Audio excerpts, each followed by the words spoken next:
একজন টিচারের উচিত স্টুডেন্টদের সাথে সবসময় বন্ধুসুলভ আচরণ করা। একদম ঠিক কইছেন স্যার। স্যারের গায়ে হাত তুলিস লজ্জা করে না? স্যার আপনিই তো কইলেন বন্ধুর মতো আচরণ করতে। চুপ বেয়াদব। তাও ভালো যে আপনারে স্যাংদোলা করি নাই, এক কেড়ে ফিরাইয়া ফিরের সাল তুললালামু। আসেন স্যার, একটা ফাইট হইয়া যাক। যে হোক দেখ, আমি একটা নতুন স্টেপ শিখছি, আমারটা দেখবি?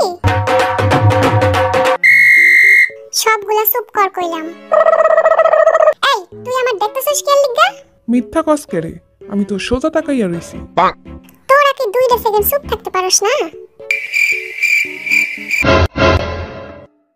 জিমিন, কি করতেছিস তোরা?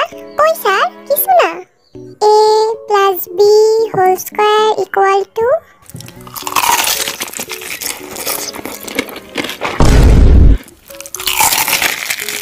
এইটা কি ক্লাস নাকি রেস্টুরেন্ট পাইছিস তোরা?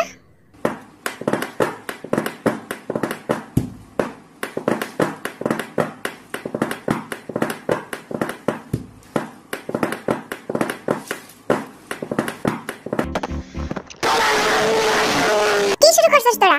যা বের হয়ে যা আমার ক্লাস থেকে। Okay sir, thank you.